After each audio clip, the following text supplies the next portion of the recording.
Welcome to Oasis Audio's monthly sampler, where we share a sample of each title releasing this month. Oasis Audio titles can be purchased through our website, oasisaudio.com.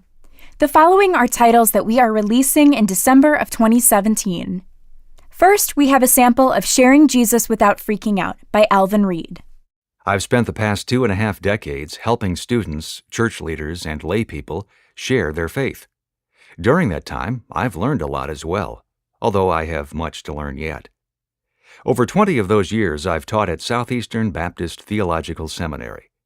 More recently, I also became a bivocational pastor, serving as pastor to young professionals at Richland Creek Community Church, a church planted in the late 1990s that has exploded in the years since. In the spring of 2015, I helped teach a class on Sunday nights focused on evangelism. As we talked about the name of the class, I didn't want to give it some boring title.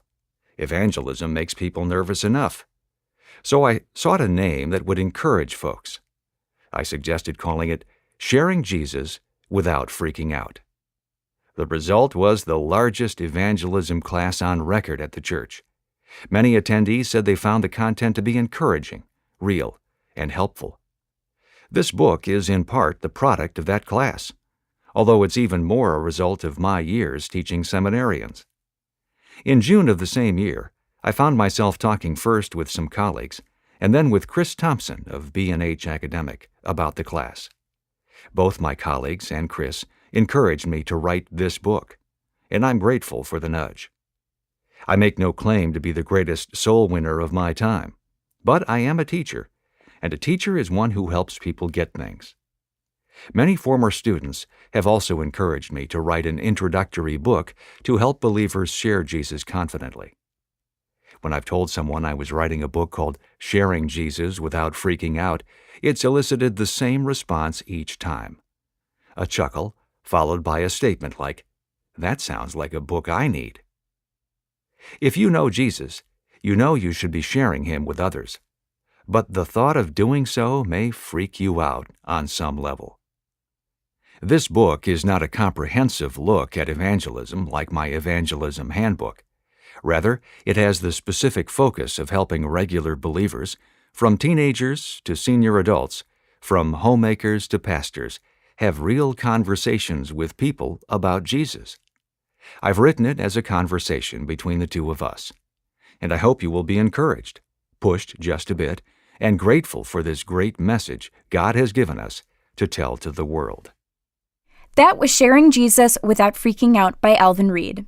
Next, we have Overcoming Hurtful Words by Janelle Rardon. The Lord is close to the brokenhearted. He rescues those whose spirits are crushed. Psalm 34, verse 18.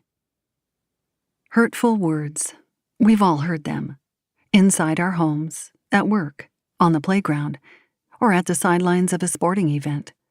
Sometimes they are delivered remotely via email, text, or social media, but they strike just as deep. These painful, disorienting words sting even more when delivered by people we thought we could trust. In the wake of such hurt, we stand frozen. Then, before we can take our next breath, our defense mechanisms kick into high gear, and then the fight, flight, or freeze zone in our brain sounds like a 5-alarm fire. You know the feeling. Heart racing, palms sweating, sick feeling in the pit of your stomach, flushing cheeks, and sometimes an instant pounding headache. It's all part of a purely natural instinct. As a professional life coach, listening to the hearts of women is my why I do what I do. Day after day, they sit in my office, hearts battered and bruised by mean, hurtful words. Some women cry. Some are angry. Some are numb. Some want to disappear. All have one plea: help me. And one question: how do I overcome these hurtful words? It's taken years of study and prayer and hundreds of conversations to even begin to answer this deeply challenging question.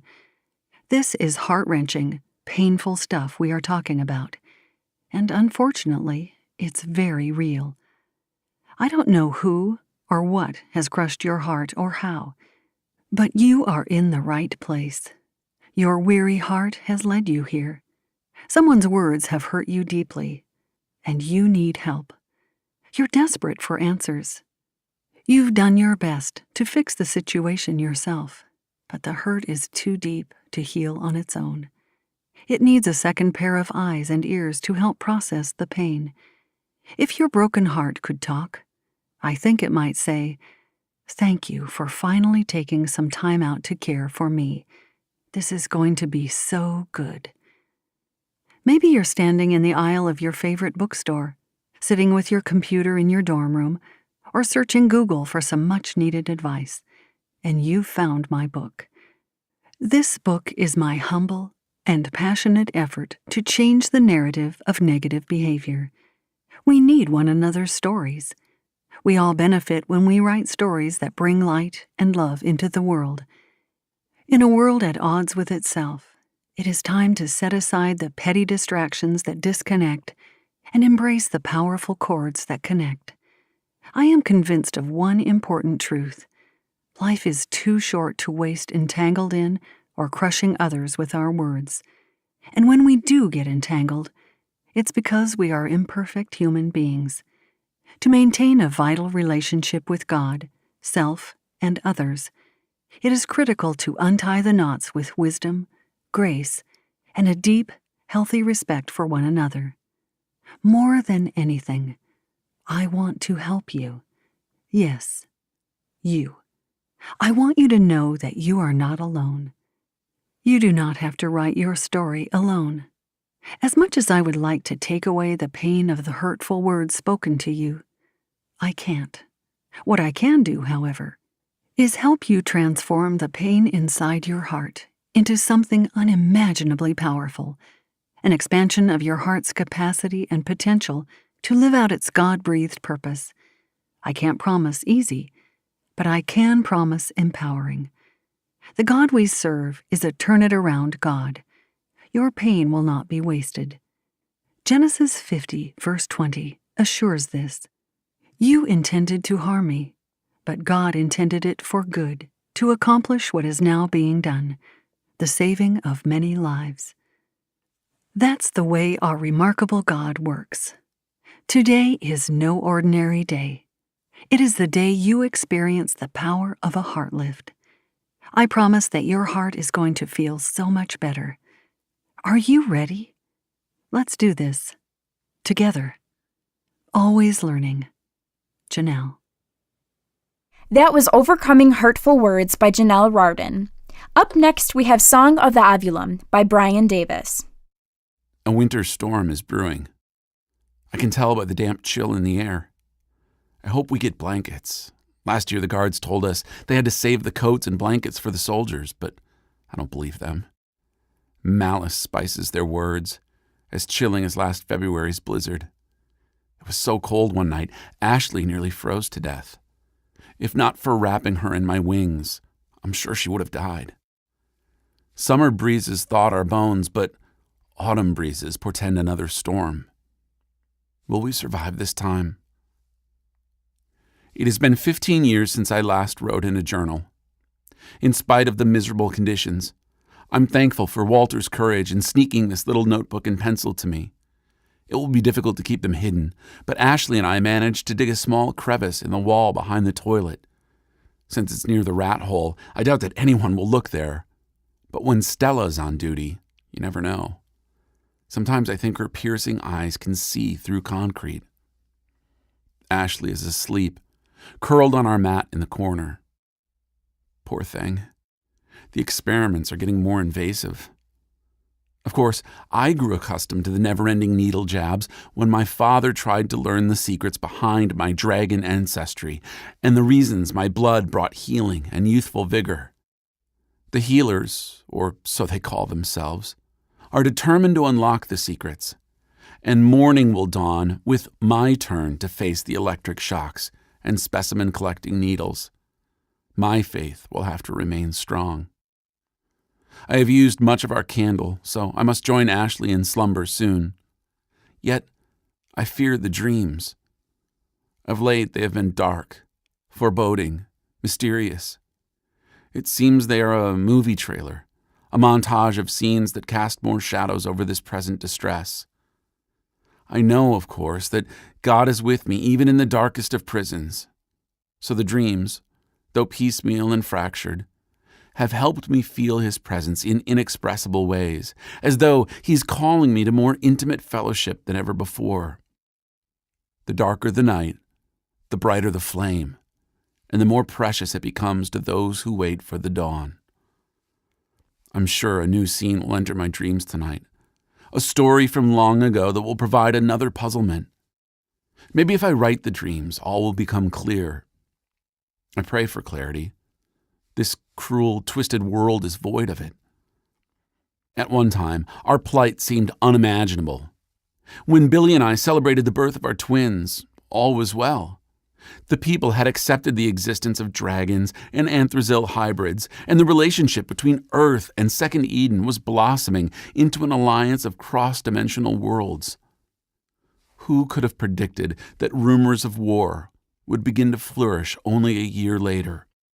Who could have guessed that Billy and I would be forcibly separated, and our children taken away before they were even weaned? I apologize for the smudges. My tears are smearing the pencil marks. If only they would allow my children to visit me. A glimpse is all I ask. What do Charles and Karen look like? Did they ever develop dragon traits? If not, have they been brainwashed to hate dragonkind? Are they even alive? Do they know I exist? And what of my husband? Is Billy suffering the same brutality I have to endure?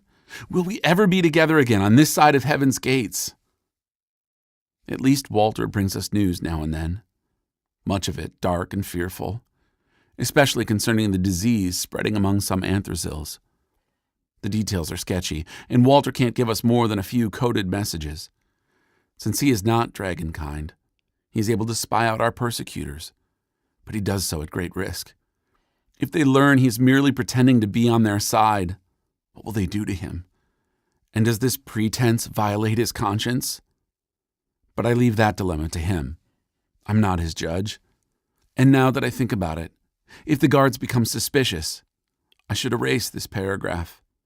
If they find this journal, Walter's life will be forfeit. I must end now.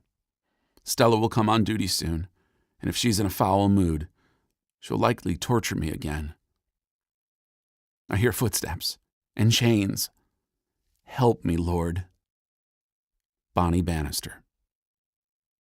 That was Song of the Ovulum by Brian Davis. We hope you've enjoyed this month's sampler. For more information, check out our social media channels. We're on YouTube, Facebook, Twitter, and SoundCloud. Have a great day!